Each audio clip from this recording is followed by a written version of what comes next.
চৰকাৰে আজি 403 সংখ্যক বীৰ লাচিত দিৱস কেন্দ্ৰীয়ভাৱে এই লাচিত মৈদামৰ প্ৰাংগণত আমি আজি আয়োজন কৰিছোঁ।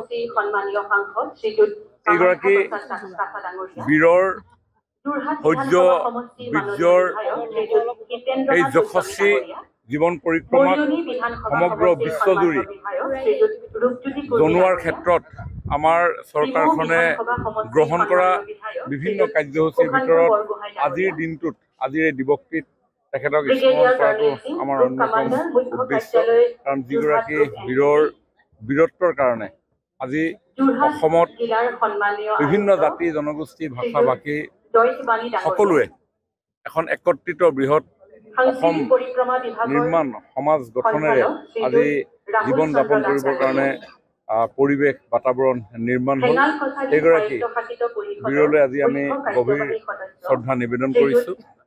এইগৰাকী বীৰৰ ত্যাগ, এইগৰাকী বীৰৰ সাহসে সদায় প্ৰজন্মৰ পৰা প্ৰজন্মলৈ আমাক উজ্জীৱিত কৰি আহিছে আৰু তেখেতৰ আদৰ্শেৰে নৱ প্ৰজন্মক আগুৱাই যোৱাৰ সাহস আৰু প্ৰেৰণা দিয়াৰ উদ্দেশ্যে আজি যেনেধৰণে সমগ্ৰ অসমৰ বিভিন্ন স্থানত এই বীৰজনাক স্মৰণ কৰাৰ অনুষ্ঠান আয়োজন কৰিছে মাননীয় মুখ্যমন্ত্ৰী ডক্টৰ হিমন্ত বিশ্ব শৰ্মা ডাঙৰীয়াৰ প্ৰত্যক্ষ তত্বাৱধানত অসম চৰকাৰৰ সাংস্কৃতিক পৰিক্ৰমা বিভাগে যোৰহাট জিলা প্ৰশাসনৰ সহযোগত তথা যোৰহাটবাসী ৰাইজৰ সহযোগত আজি এই মৈদাম প্ৰাংগণত আমি এই অনুষ্ঠান আমি আয়োজন কৰিছোঁ।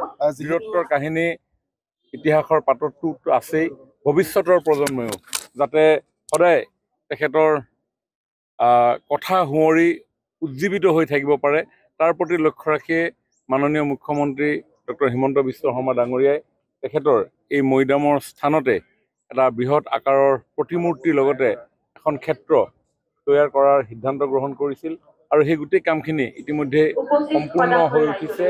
আমি ভাবোঁ যে আমাৰ টাৰ্গেট আছে যে প্ৰথম বছৰতে আগন্তুক নতুন বছৰটোৰ আৰম্ভণিতেই এই ক্ষেত্ৰখন সম্পূৰ্ণ হৈ উঠিব আৰু ৰাইজৰ কাৰণে এখন মুকলি কৰি দিয়াৰ প্ৰয়াস হ'ব। যিকোনো খবৰৰ বাবে যোগাযোগ কৰক 7099017330 লগতে 7099017110 নম্বৰত।